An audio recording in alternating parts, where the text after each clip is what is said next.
And most conversations are informational. And that's important because there's a lot of stuff that as humans or as colleagues, we need to talk about. It's stuff that's occurring out in the world, or it's concepts or ideas or whatever, right? It can really be anything that is more in the objective domain, more the objective domain of conversation. So just have them do the thing right now. Just kind of do this. Oh, okay, actually, nope, that's not the order. The order is I'm going to give them all three to you. Personal dimension is when we're having a conversation that includes something about one of our experience, basically. So I don't know, quick example. We might be talking about some new iPhone features, and that's informational. But as soon as I might say how I feel about how they got rid of the 3.5 millimeter jack after the 6S, whatever, right? Like if I actually have some experience about that, okay, now I'm speaking more personally. It's more of a personal, more emotional experience. Makes sense, right? Also could be considered more subjective. It's more my subjective experience, right? Objective and subjective. Okay, and then the third, and this is the one that is a little bit counterintuitive if maybe you haven't thought about it before, is that there is such a thing as the relational dimension. You could think of it as a variety of the personal dimension. It could be like a subset, right? But it's something to do with my or our personal experience. But it's specifically related to our relationship. It might be some way that we are together, or some way that I'd like us to be together, or some impact that you've had on me, or what it was like to hear you say the thing, or how it was for me when you said the thing to my sister last week, or whatever. How it is that we haven't seen each other in 5 years, whatever. That's a variety of personal experience, but it's related to the relationship. It's sort of like meta-relating, right? It's relating regarding the relationship, okay? So that's what we mean by the relational. Okay, so let's drill that in just real quick, and just notice as you do this real quick exercise, grab a partner if you could. This is only going to take a minute, and can be anybody, and if you don't have somebody, then maybe scoot yourself around just quick for a moment. And just answer the prompt for one another. Each partner take a turn within the course of a minute. Something I read or heard recently was. Maybe something that was interesting. Something interesting I read or heard recently was. Just take 30 seconds each and share that. And notice what it's like to be in the informational. Okay, 5 more seconds. Yep. Let's just stay with the same partner and do this next prompt, which is more of a personal prompt. So this is more of a personal reveal. If you really knew me, you would know. Okay, so we're getting a little bit more personal. Something about yourself, if you really knew me, you would know. Same partner, 30 seconds each, go ahead. And just a few more seconds on this one. Switch if you haven't switched. We're going to keep going turbo style.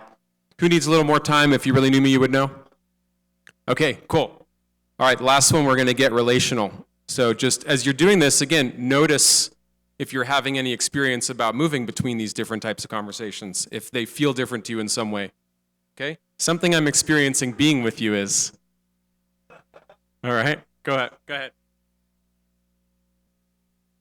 Okay, let's wrap it up there. Yeah. Yeah, you give a quick little sign of acknowledgement of some kind to your partner for that exercise.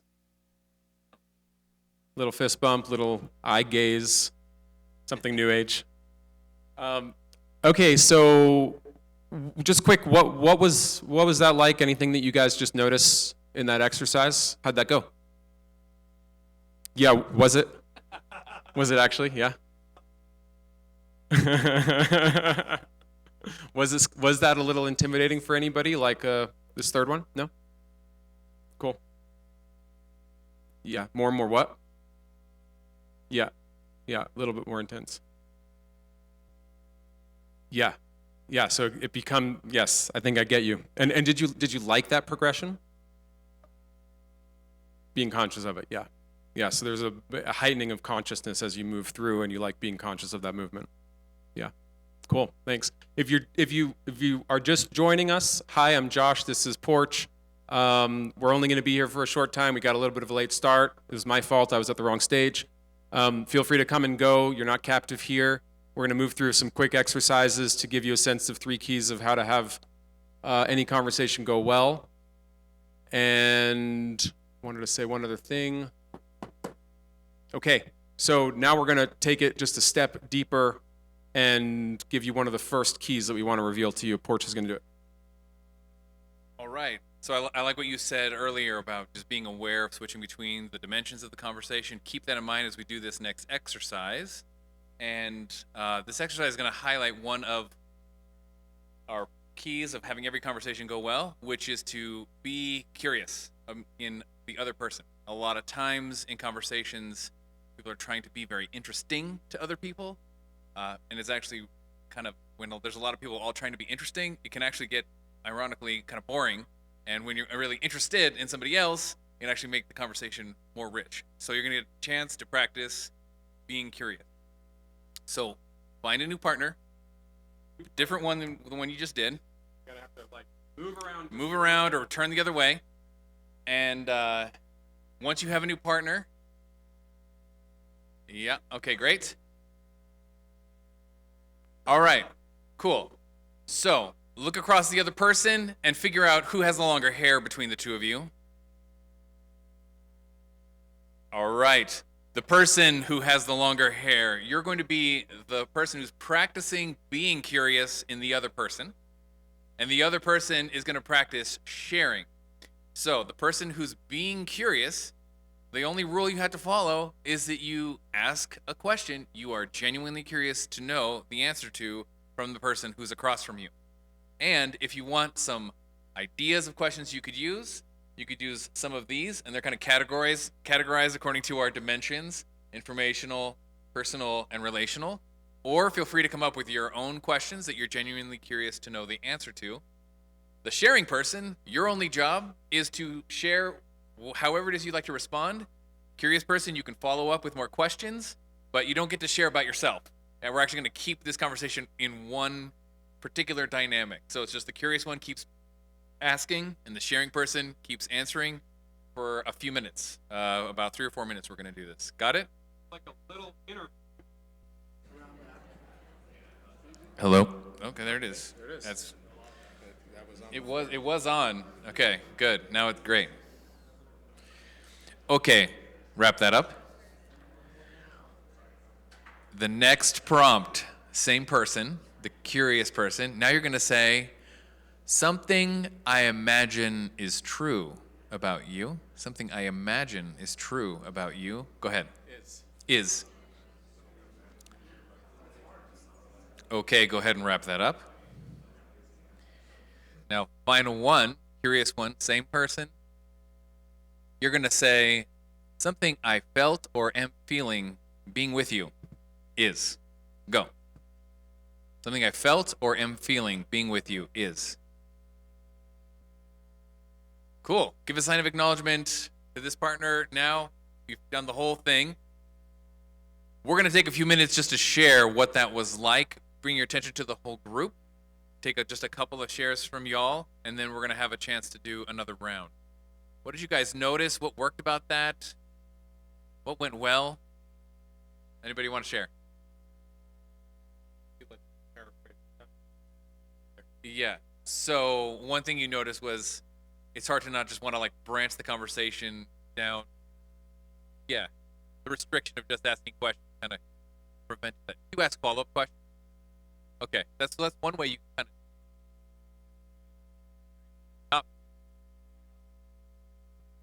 Yeah, it's hard not to react even with a word or something. I mean, sometimes I do when I'm curious, I nod or make little sounds or something, but keep the attention on that person, at least for a while.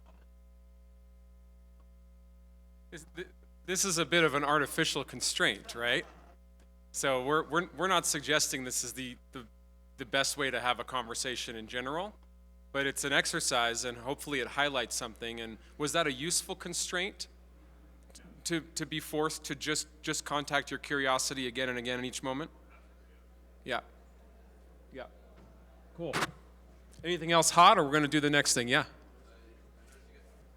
Yeah, like there's something you're liking about just having it set up this way to get these conversations going, because otherwise you might not have them as easily. Icebreakers, yes, totally. Cool. You ready to lead the next round? What do you think? Yeah, let's do it. Yeah, you could totally take these prompts with you, or just this kind of concept with you in general, as a way to, you could call it break the ice, or whatever, but just get to know somebody. Be curious. That's our suggestion number one. Be curious about people. Practice curiosity in your conversations. Okay. We're just going to do the next, yeah, we're just going to do the same thing. Okay, great. We're going to give you an opportunity to play the other role. That's just what's going to happen. Maybe they stay with their partners, just make it easy. Yep. We were going to shuffle you around, but you guys have already switched a couple times. Why don't you stay with your current partner, switch roles. This one we'll even do a little more turbo. A few minutes, just a reminder, one person asks, one person answers. The asker only asks questions. The answer answers any way you like. I have an invitation for you in this round to play a little bit more in what we sometimes call like the yellow zone. So like if there's a little bit more, and this is true if you're an asker or an answerer, if there's a way that you can lean into some edge of comfort or of some kind, right? So the green zone would be, you know, you're just playing in a very comfortable realm, and the red zone would be like, maybe it's so uncomfortable that you might not feel that good about it later or something like that. But if you can play in a zone where you're kind of pushing into the edge of either the types of questions that you're asking or the way that you're answering questions, see if you can get a little bit more intimate, potentially. If that feels good to you, and if not, then just ask whatever you want. And we have some prompts up here for you as possibilities. 3 or 4 minutes. Go ahead and get curious and respond. Go ahead. All right, let's wrap that up. And if you were just asking questions, you're going to give some feedback to your partner. If you were just asking questions, complete the prompt. Something I heard you say, or something maybe like, something that stood out to me that you said was. Let's do that. Something that stood out to me that you said was. If you were asking questions, say that now. And something I imagine to be true about you is. Having been with this partner, something I imagine to be true about you is. Everybody got that over there? Something I imagine to be true about you is. Last one. Something. Let's go with like something I experienced in being with you was, or something I'm experienced in being with you is. Okay, let's wrap it up there. You give a quick sign of acknowledgement to your partner once again. I know that you've already been with this partner, so maybe that's, all right, we'll just go with that. Couple quick shares. Anything new that you noticed there, or anything you didn't say before? What was that like? How did you guys, what did you guys notice? Yeah, so you got kind of confronted when I gave you the prompt to repeat back something that you heard, because you were like, oh, I don't even know if I really remember anything, and you kind of like that because it reminds you of the importance of really kind of listening. And did you have something that you were able to give back? Okay, nice. Yeah, thank you. Yeah. What else? Yeah. What about specifically around these 3 responses at the end? Either what was it like to, and this could be from either of the rounds we've done, what was it like to share with your partner, like, for example, something I imagine to be true about you is, or something it's like for me to be with you. What was it like to do that? Or what was it like to be on the receiving end of those statements? Either of those things. Yeah, I love that. So there's in saying what you imagine to be true about somebody, maybe rather than just stating something as though it's true about somebody, or just keeping it to yourself, but the comparison I'm making in my mind is the imagine prompt as compared to just making an assessment of somebody. There's something a little bit more vulnerable about the imagining. Is that what I'm hearing? Yeah, that fits for me too. Yeah, go ahead. Yeah, and so that's something you got out of the 3 prompts at the end, maybe the imagine and the feel. Yeah, yeah, there's like a human reveal. Yeah, cool. So here's key number 2. This is perfect. I'm glad that you guys teed me up to say this. It would have been really awkward if you hadn't. Reveal your experience. Reveal something about your experience, particularly your relational experience. So this is tip number 2, is reveal something relational. And there's a finer point to it also, right? So it's not just reveal, but it's reveal in a certain way. And this is why we teed you up with the imagine prompt, right? When you're revealing something relational, it's generally a good idea, we think, to do it in a way that is inarguably about your own subjective experience, right? So, what was your name again in the pink at the end? Yeah. Teresa. Okay, great. Would you be willing to actually say what it was, and maybe if it's okay with your partner too, but what it was that you imagined to be true about him?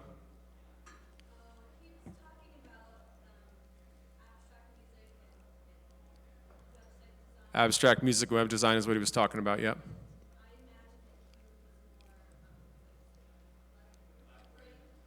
Uh-huh. Yeah, right. Okay, great. So you imagined that he's more left-brained. Yeah. And I could, so just let's compare that to if you had said something like, oh, so you're more left-brained, right? There's a different flavor there, right? Or another way that it often shows up is people smuggle in those kinds of assumptions into like another context, like, oh, so what's it like for you to be so left-brained? Is that hard?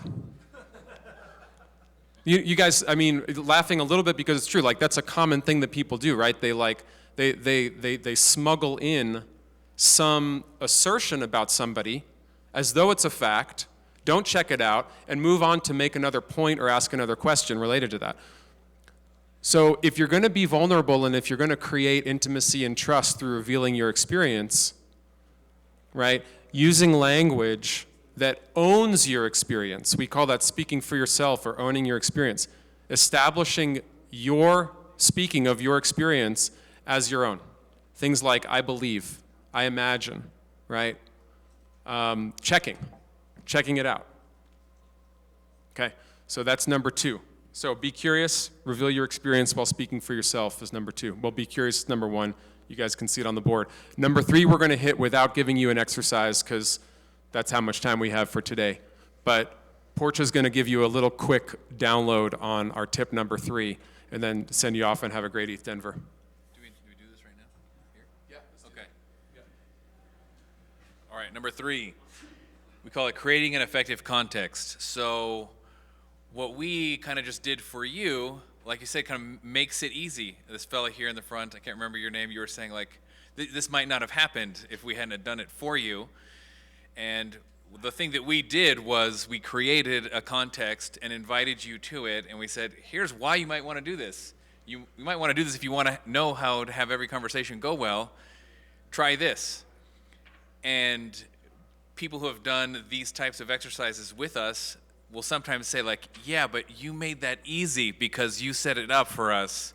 It's not so easy when I'm just out there trying to make this happen for myself. So I'm going to give you a tip for how to make this happen more easily for yourself, whether it's more of like a connection, icebreaker type of thing, or if you're thinking about the kinds of conversations that maybe don't often go well, like sensitive topics, like feedback for a team member or something like that, or where there's a disagreement or an argument with somebody. Sometimes those, we often have an assumption or a prediction that those are probably not going to go well. So this is not a guarantee that it will go well every time, but we know that setting an effective context, creating an effective context usually helps those go better. And the 2 keys here are to say, like, before you just jump into it, to actually create an invitation that welcomes the person to have that conversation with you by saying what it is that you want to talk about, not to go into the actual detail of it, but to say what it is that you want to do, and why it is that you want to do it. And that expression of why is really key, because if I imagine being you wanting to create an effective context, I imagine you actually want something that's good for yourself and for the person that you're talking to. Like if this goes well, if the feedback is heard effectively and incorporated effectively, your relationship will improve. So rather than expecting maybe this is not going to go so well, connect with that answer to that question of why you want to do it on behalf of yourself, and why you want to do it on behalf of this ongoing relationship that you have with this person, and even on behalf of them. Like maybe you have something that if they heard it, it would be really good. Yeah. Okay, great. We're going to wrap up. So before you get into it, tell them what you're going to do and why you're going to do it, and invite them into the conversation before you just jump right in. And I want to invite you in the conversations you have here at ETHDenver to give that a try. Yeah? Great. Okay. Thank you.